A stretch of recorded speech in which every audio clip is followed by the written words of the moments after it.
Bismillahirrahmanirrahim. Assalamualaikum warahmatullahi wabarakatuh dan selamat siang adik-adik. Apa kabarnya? Semoga kalian semua senantiasa dalam keadaan sehat dan selalu siap untuk belajar. Saya Kartidi Sahrin akan menemani adik-adik belajar penalaran umum khususnya soal-soal penalaran deduktif. Generasi Smart School berkarakter cerdas Ki.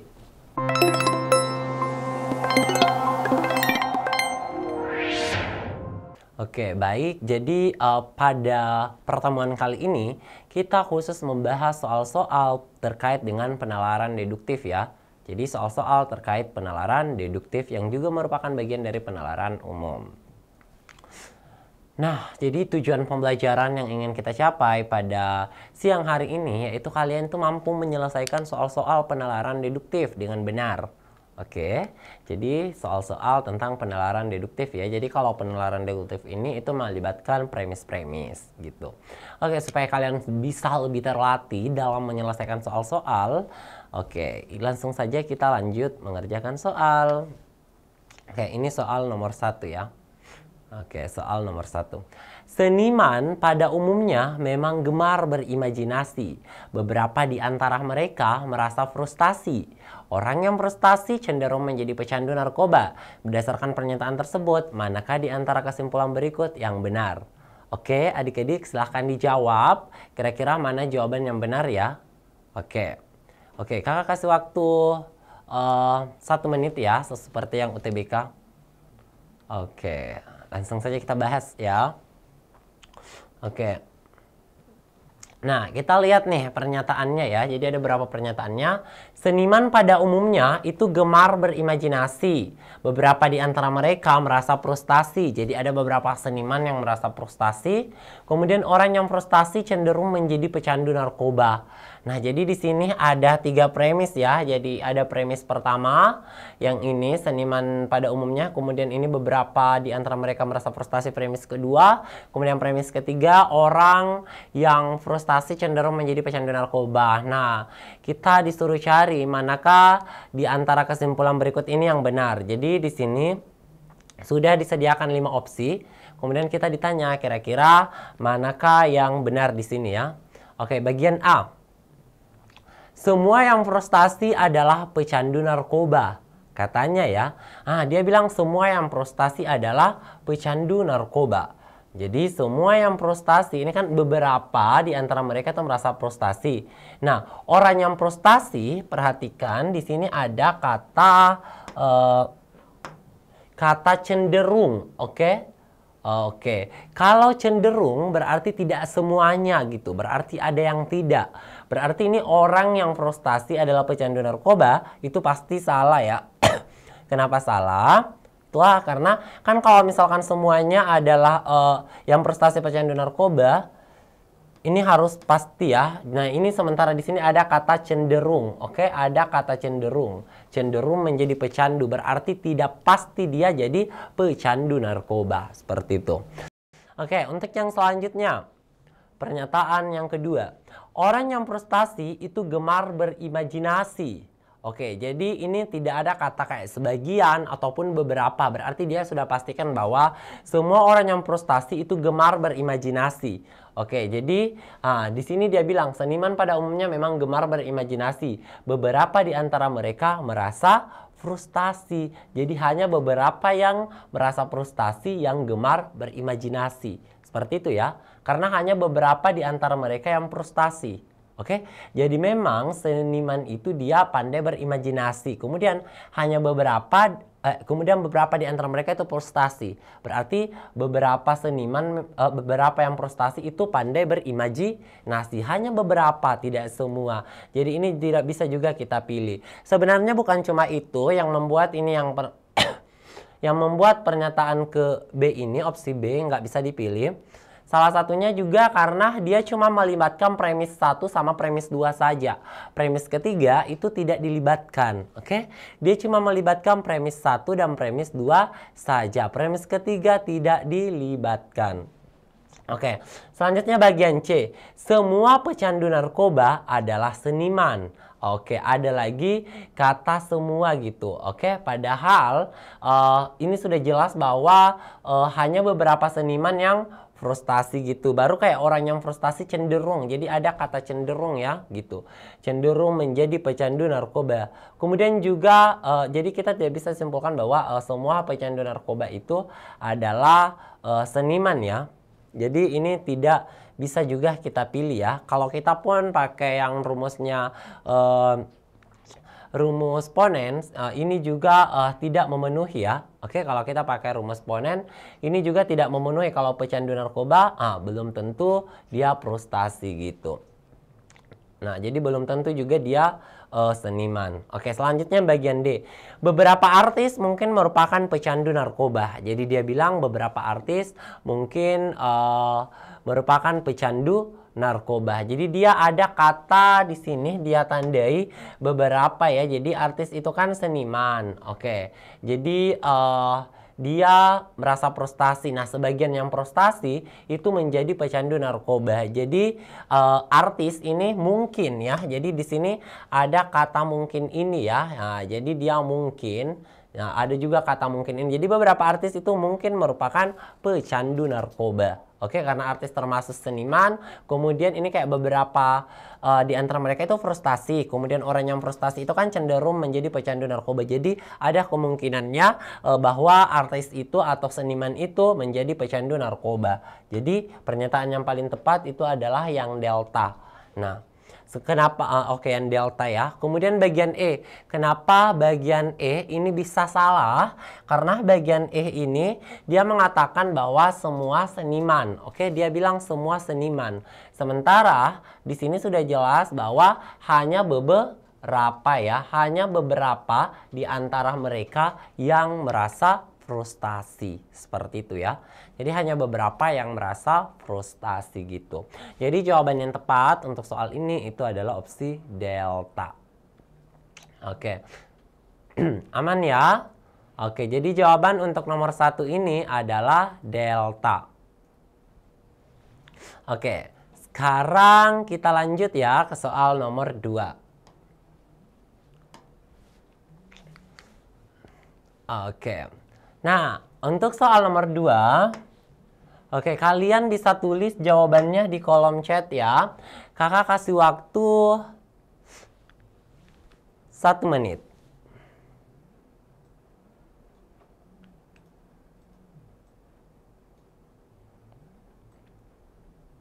Oke ya. Oke, sekarang kita bahas ya. Untuk nomor 2.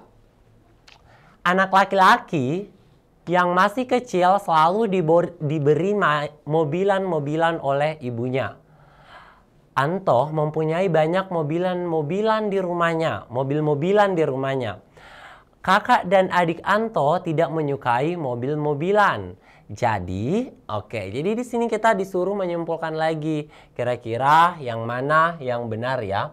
Nah, anak laki-laki yang masih kecil katanya diberi selalu diberi mobil-mobilan oleh ibunya ya. Kemudian kita lihat opsinya yang A. Semua orang yang kakak dan semua orang, maaf, ini semua orangnya maaf, ini salah ya. Oke, ini. Kakak dan adik Anto semuanya perempuan. Oke, kakak dan adik Anto semuanya perempuan. Oke, kita simpan dulu ini. Kemudian yang bagian B. Semua mobil-mobilan Anto adalah pemberian ibunya. Oke, jadi di sini dia cuma bilang Anto mempunyai mobil-mobilan di rumahnya. Nah, kita ini tidak bisa simpulkan juga yang bagian B bahwa semua mobil-mobilan Anto itu adalah pemberian ibunya. Karena tidak ada dijelaskan di soal secara spesifik bahwa mobil-mobilannya Anto itu adalah mobil-mobilan yang diberikan dari ibunya gitu. Jadi ini tidak boleh kita pilih ya, karena tidak ada. Oke, yang bagian C. Anto adalah anak yang paling disayangi ibunya gitu. Nah, di soal ini kita tidak membahas, tidak ada premis yang menyinggung tentang kasih sayang. Jadi lihat ini, yang disayangi ibunya. Ini sama sekali tidak kita bahas di sini. Jadi, ini kata sayang membuatnya salah karena kita lagi tidak membahas tentang sayang-sayangan ya. Oke, yang bagian D. anak laki-laki tidak hanya menyukai mobil-mobilan. Nah, di sini juga kita tidak membahas bahwa anak laki-laki tentang kayak anak laki-laki yang suka dengan mobil-mobilan ya. Oke, anak laki-laki tidak hanya menyukai mobil-mobilan. Di sini dia cuma bilang Andi itu mempunyai banyak mobil-mobilan gitu. Dan kakak dan adik Anto, oke, maaf ya, bukan Andi, Anto ya. Kakak dan adik Anto itu kakak dan adik Anto tidak menyukai mobil-mobilan begitu. Jadi anak laki-laki tidak hanya menyukai mobil-mobilan, itu tidak bisa kita tarik juga kesimpulannya gitu. Kayak tidak bisa kita pastikan seperti itu. Nah, untuk yang pertama, kakak dan adik Anto semuanya perempuan, ini juga tidak bisa kita tentukan gitu. Karena di sini di premis ini dia membahas tentang kayak orang menyukai mobil-mobilan.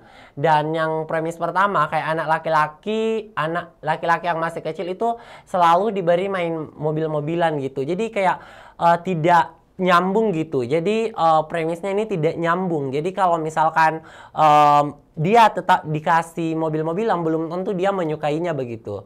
Seperti itu ya.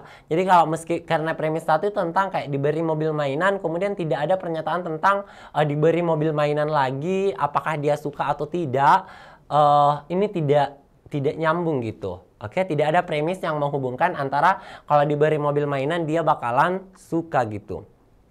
Nah, di sini kan cuma membahas tentang menyukai mobil mainan gitu, tidak membahas tentang dia diberi mobil mainan. Jadi ini juga bisa salah gitu. Jadi ini tidak dapat disimpulkan begitu ya. Nah, salah satu alasan juga yang membuat ini tidak bisa disimpulkan karena kita tidak ada premis tambahan.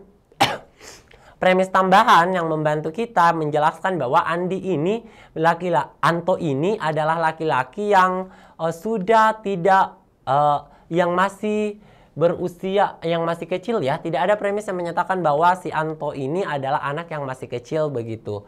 Jadi ini tidak bisa kita tentukan ya. Jadi jawabannya adalah tidak dapat disimpulkan. Oke. Oke, sekarang kita bakalan lanjut.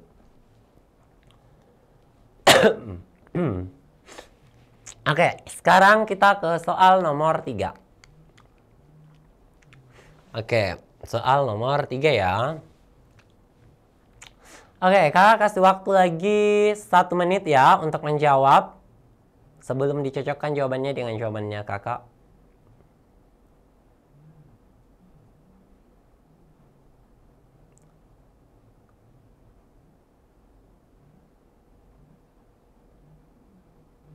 Oke, sekarang kita bahas ya, nanti disesuaikan.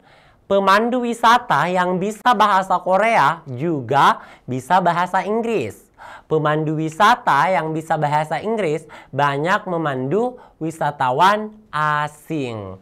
Oke, nah ini kita bisa pakai yang premis-premis, yang silogisme ya. Jadi gini, pemandu wisata yang bisa bahasa Korea, ini pemandu wisata yang bisa bahasa Korea.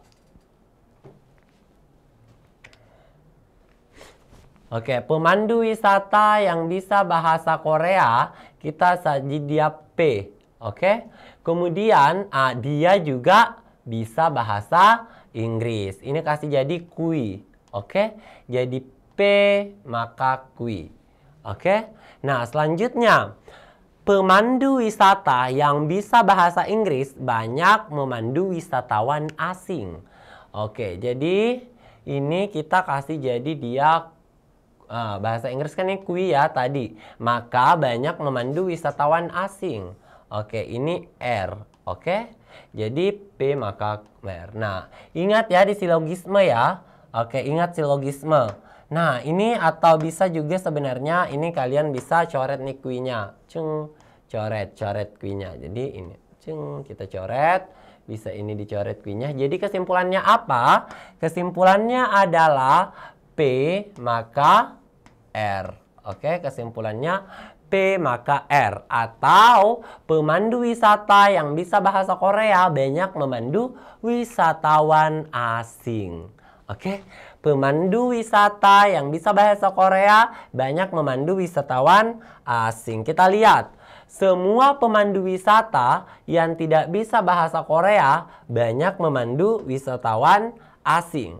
Oke, dia katanya ini tidak ya, tidak bisa bahasa Korea. Berarti ini kalau tidak bahasa Korea, ini tuh artinya dia ingkaran. Dia ini ingkaran apa? Ingkaran tidak, kan kalau bisa bahasa Korea itu P. Berarti kalau tidak bisa bahasa Korea ingkaran P. Ingkaran P maka R. Salah ya, karena harusnya kan P maka R ya. Oke, yang selanjutnya, pemandu wisata yang bisa bahasa Korea tidak banyak memandu wisata. Berarti ini dia P, oke, P, oke, P, maka, oke, maka ingkaran R. Oh, salah. Oke, bagian C. Pemandu wisata yang bisa bahasa Korea banyak memandu wisatawan asing. Oke, ini dia P, oke, P, oke. Maka memandu wisatawan asing, maka R. Oke, P maka R. Oh, ini sudah sesuai. Jadi jawaban yang tepat itu adalah Charlie. Oke. Nah, bisa juga kalau bagian D, kenapa bisa salah? Pemandu wisata yang tidak bisa bahasa Inggris banyak memandu wisatawan asing. Oke, jadi pemandu wisata yang tidak bisa bahasa Inggris katanya. Berarti kalau tidak bisa bahasa Inggris itu ingkaran kui. Oke, katanya ingkaran kui maka R. Oke, salah ya. Intinya yang benar itu adalah yang Charlie ya. Pemandu wisata yang bisa bahasa Inggris tidak banyak memandu wisatawan asing. Berarti kui maka dia kui maka ingkaran R. Oke, ini juga salah ya. Oke deh. Jadi jawaban yang tepat adalah opsi C. Oke, pemandu wisata yang bisa bahasa Korea tidak banyak memandu wisatawan asing. Oke. Nah, sekarang kita bakalan lanjut ke soal nomor 4. Oke, untuk soal nomor 4 bisa teman-teman kerja dulu ya. Oke. Dalam waktu 1 menit ya.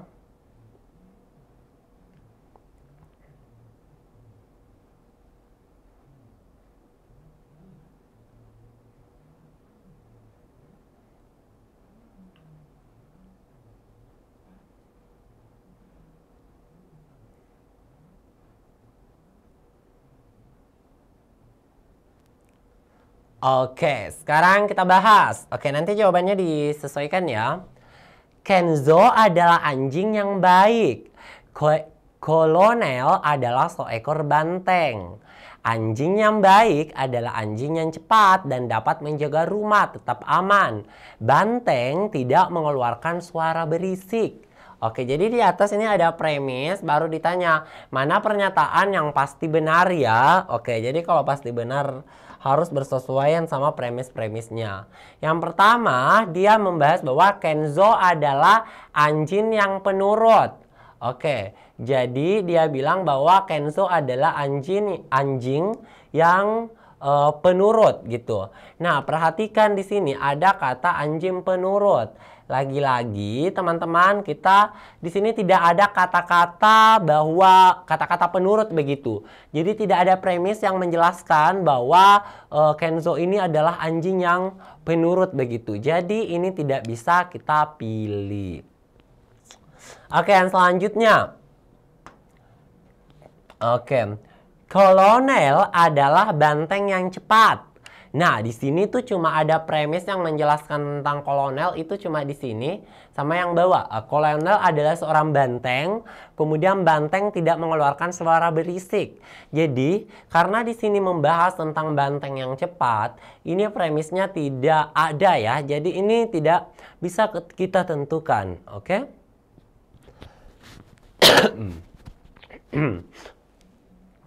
Jadi ini tidak bisa kita tentukan apakah ini benar atau tidak ya. Oke, jadi kolonel tidak ada dibahas di premis-premisnya. Jadi jangan pilih ini. Oke, selanjutnya bagian C. Kolonel melengu hampir setiap malam.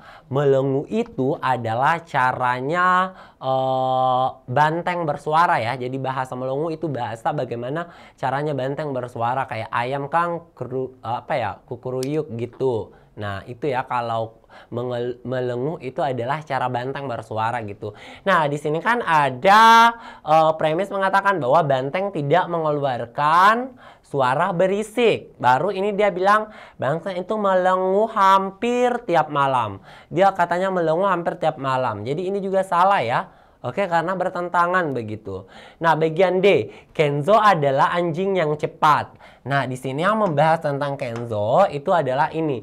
Jadi Kenzo itu adalah anjing yang baik. Nah, baru anjing yang baik adalah anjing yang cepat. Oke, jika ini P, kalian anggap P, ini kui, ini P.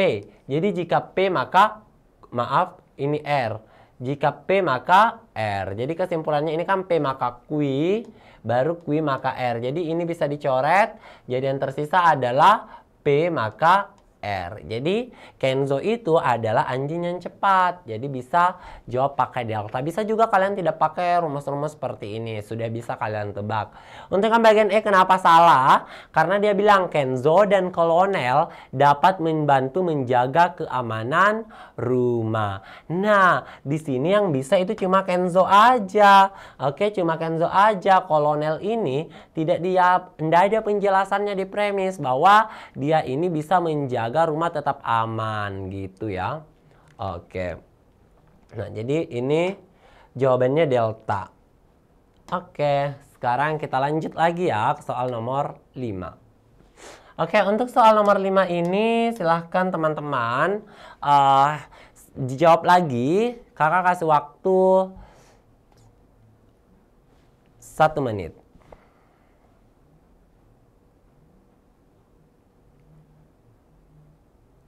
Oke, stop. Oke, silahkan kalian simpan jawabannya dan sesuaikan ya sama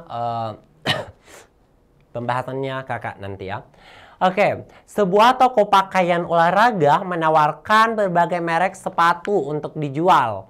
Untuk jenis penjualan tertentu dilakukan pemotongan pajak khusus sebagai berikut. Semua penjualan di atas 2.500.000. Yang kedua, semua penjualan di atas 1.500.000 yang dibayar dengan kartu kredit. Yang selanjutnya, semua penjualan yang dibayar dengan Bitcoin. Manakah dari penjualan di bawah ini yang dikenai pemotongan pajak? Oke, jadi katanya di sini tuh akan ada pemotongan pajak. Oke, akan ada pemotongan pajak ya. Oke, di sini. Oke, akan ada pemotongan pajak khusus. Oke, jadi pemotongan khusus. Yang pertama, itu penjualannya harus di atas, oke, harus di atas 2.500, 2.500.000. Oke, yang pertama. Untuk yang kedua, ini maksudnya kalau di atas 2.500.000 penjualannya dia bakalan dapat potongan khusus gitu. Yang selanjutnya adalah di atas 1.500.000 yang dibayar dengan kartu kredit. Oke? Jadi dia harus dibayar pakai kartu kredit. Jadi kalau misalkan pembeliannya tidak cukup 2.500.000, tetap dia bisa kena pemotongan pajak khusus ya, tetap kena pemotongan pajak khusus. Asalkan dia membeli di atas 1.500.000 dan membayarnya itu pakai kartu kredit gitu. Nah, yang selanjutnya, semua penjualan yang dibayar dengan Bitcoin. Jadi katanya ini tidak peduli dia. Oke, intinya penjualannya kalau sudah dibayar pakai Bitcoin tidak peduli ya, pasti mau kayak berapa penjualannya tidak ditentukan. Intinya kalau dia bayar pakai Bitcoin, maka dia akan kena dilakukan pemotongan pajak khusus gitu. Oke. Nah, manakah dari penjualan di bawah ini yang dikenai pemotongan pajak? Oke, yang pertama dia bilang ya bahwa Rp1.500.000 dibayar dengan kartu kredit. Jadi dia membeli dengan 1.500.000 ya. Ini lihat Rp1.500.000 dengan kartu kredit. Nah, perhatikan di sini ada kata di atas teman-teman ya. Oke, saya highlight di sini. Ada kata di atas ini. Bisa kalian lihat ya. Oke, oh ternyata tidak terlalu kentara ya. Jadi nih, bisa kalian lihat bahwa ada kata di atas. Oke, ada kata di atas. Karena ada kata di atas, maka harus di atas 1.500.000. Kalau pakai kartu kredit baru kena pemotongan pajak khusus. Kalau misalkan tidak lewat dari 1.500.000 tidak kena pemotongan pajak khusus. Nah, ini dia tidak lewat dari 1.500.000 karena pas dengan 1.500.000, maka ini tidak kena pajak khusus gitu. Oke, selanjutnya yang bagian B. 2 juta dibayar secara tunai. Nah, kalau pembayaran tunai itu harus syaratnya ini sesuai premis yang pertama ini, yaitu dia harus di atas 2.500.000. Nah, ini dia cuma 2 juta saja, maka ini juga salah. Selanjutnya, 2.500.000 dibayar dengan kartu debit. Nah, ini dia pakai kartu debit gitu. Nah, kalau pakai kartu debit tidak ada kena pajak apa ya? Tidak ada ya, tidak dilakukan pemotongan pajak khusus kalau dia pakainya kartu debit gitu, karena di sini cuma dijelaskan pembelanjaan di atas 2.500.000. Terus karena ini seandainya pembelanjaannya di atas 2.500.000, maka dia bakalan kena karena dia tidak peduli mau kayak dibayar pakai apa gitu. Nah, tapi ini kan pembayarannya dia cuma 2 juta, penjualannya cuma 2.500.000 gitu. Jadi tidak di atas 2.500.000 ya untuk ketentuan ini. Jadi ini tetap tidak dikenakan ya. Oke. Tidak dilakukan pemotongan pajak khusus. Oke. Nah, selanjutnya untuk yang bagian C. Bagian D. 1.200.000 dibayar dengan Bitcoin. Jadi ini dia melakukan pembayaran menggunakan Bitcoin. Nah, jadi apapun berapapun penjualannya tidak peduli jumlahnya ya. Intinya kalau dia menggunakan Bitcoin melalui ini premis yang ketiga, menggunakan Bitcoin ya pasti jadi pasti dia akan kena pemotongan pajak khusus gitu. Jadi ini sudah pasti benar ya, karena dia pakai Bitcoin gitu. Jadi tidak peduli berapa jumlah penjualannya. Nah, untuk yang bagian E, kenapa bagian E ini bisa salah? Karena dia bilang 1.400.000 dibayar dengan kartu kredit. Nah, syaratnya kalau mau kena pemotongan pajak khusus, itu harus kalau pakai kartu kredit itu harus di atas 1.500.000 rupiah. Sementara ini dia cuma 1.400.000 rupiah. Jadi ini juga salah. Oke, dipaham ya? Oke. Nah, sekarang kita lanjut ke soal nomor 6. Oke. Nah, mungkin bisa dikerja dulu. Kakak kasih waktu 1 menit ya.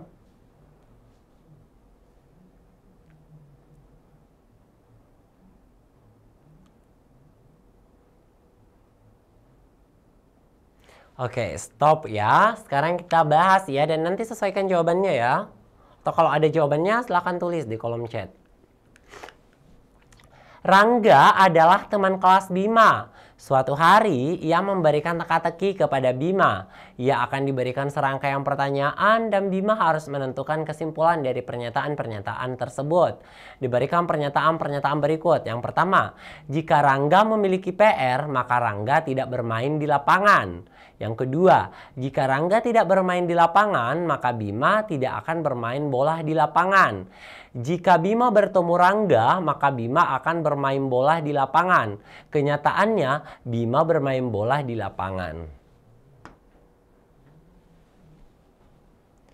Oke, di bawah ini kesimpulan yang benar adalah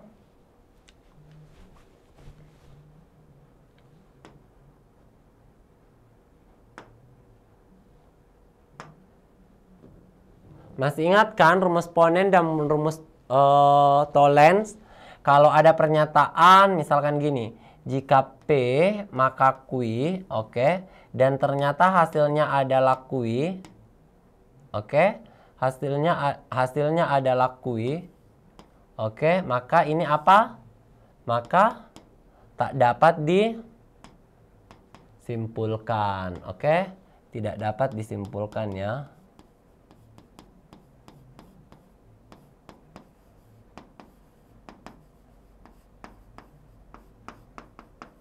Kemudian yang selanjutnya, jika P maka Q kemudian hasilnya adalah ingkaran Q, maka ini kesimpulannya adalah ingkaran P. Oke. Kalau silogisme, jika P maka Q, kemudian Q maka R. Oke. Maka jika selanjutnya adalah P, maka bisa disimpulkan ini ya, ini coret. Maka ini kesimpulannya adalah P maka R. Oke, jadi ini harus diingat semua ya. Oke, sekarang kita ke bagian pertama. Oke, bagian pertama di sini dia bilang Bima bertemu Rangga. Oke, ini ya, Bima bertemu Rangga. Oke, kita bakal lihat apakah pernyataan satu benar atau tidak. Kita lihat, Bima tidak akan bermain di lapangan. Gimana nih, Bima bertemu Rangga? Oke, jadi anggaplah ini ya. Oke, anggaplah yang ini. Jika Bima bertemu Rangga, oke, Bima bertemu Rangga, kita anggap Bima bertemu Rangga itu P. Oke, Bima bertemu Rangga. Maka Bima akan bermain bola di lapangan. Oke, Bima bermain bola di lapangan. Anggaplah ini Q. Nah, apa yang terjadi teman-teman? Yang terjadi adalah kenyataannya Bima bermain bola di lapangan. Kalau ini jika Bima bertemu Rangga adalah P, maka Bima akan bermain bola di lapangan itu adalah Q. Maka kenyataannya adalah apa? Kenyataan yang terjadi adalah iya, tepat sekali, Q ya. Q karena Bima bermain bola di lapangan Q. Jadi P maka Q dan yang terjadi adalah Q. Ini memenuhi persamaan yang ini. P maka Q dan yang terjadi adalah Q. Oke? Bisa dilihat ya ini. Maka apa yang terjadi? Dia tidak dapat disimpulkan. Oke, bisa dilihat nih kan P maka Q. Oke, modus ponen ya. Rumus ponen, jika P maka Q dan kenyataannya Q, maka itu tidak dapat disimpulkan. Jadi harusnya di sini itu tak dapat disimpulkan. Oke, jadi di sini tak dapat disimpulkannya. Tak dapat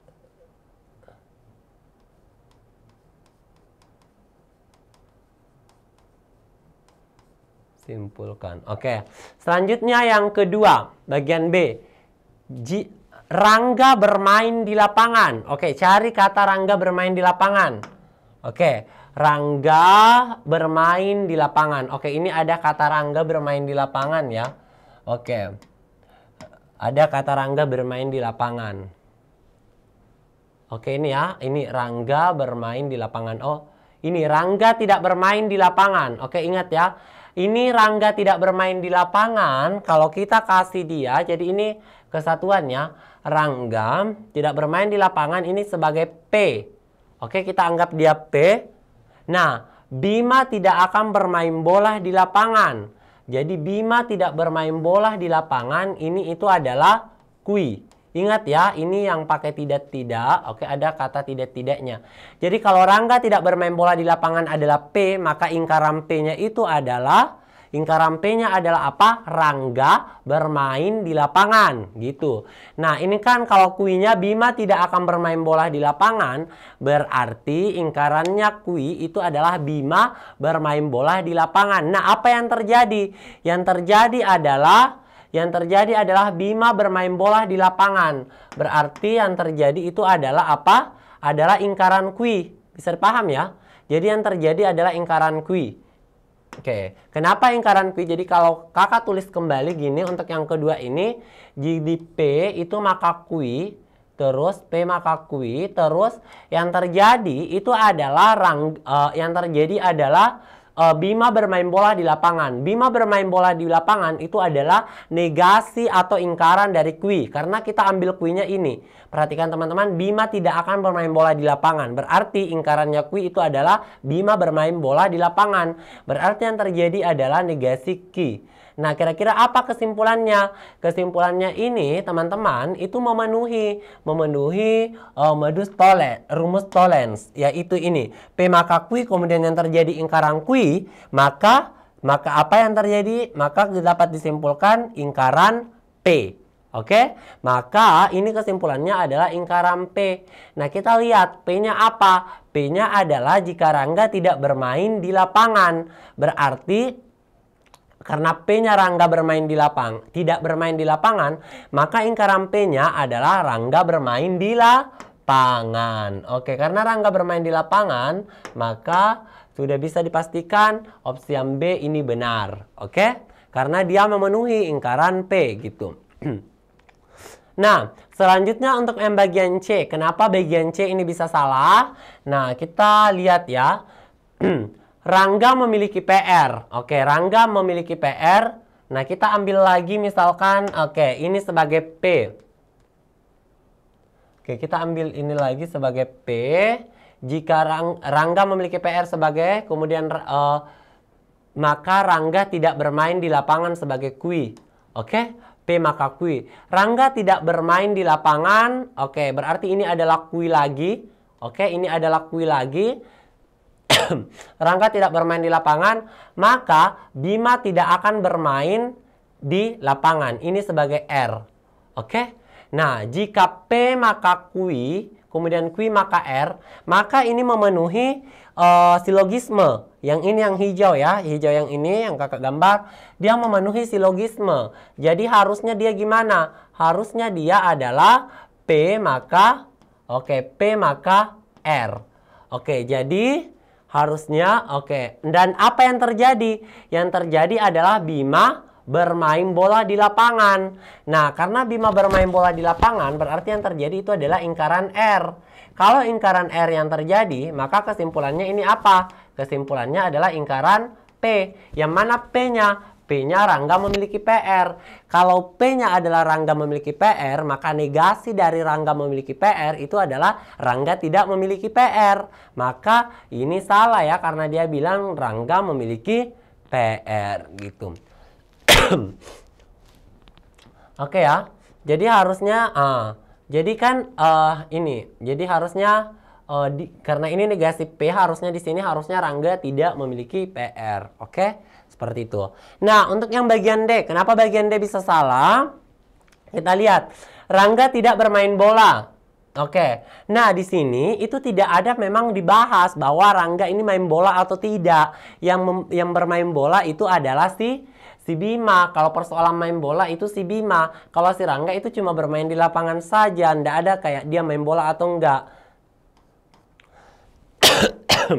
Jadi bukan ini yang dibahas ya. Jadi ini salah. Oke, sekarang juga bagian E.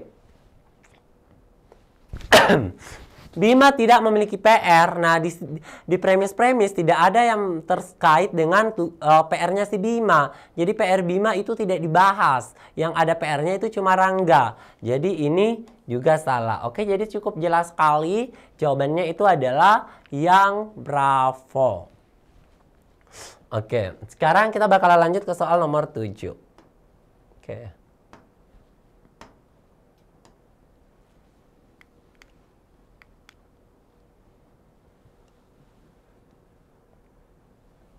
Oke, mungkin bisa dikerja lagi. Oke, kakak kasih waktu 1 menit. Oke ya, kalau gitu kita bahas bersama ya untuk soal nomor 7. Nah, jika Arlo pergi ke pertandingan bisbol, maka dia akan membeli hotdog. Jika tiket pertandingan bisbol tidak terjual habis, maka Arlo dan Mia akan pergi ke pertandingan tersebut. Jika Mia pergi ke pertandingan bisbol, maka dia akan membeli popcorn. Kenyataannya, penjualan tiket pertandingan bisbol tidak terjual habis. Oke ya. Tidak terjual habis ya. Nah, sekarang kita lihat di bawah ini manakah kesimpulan yang benar.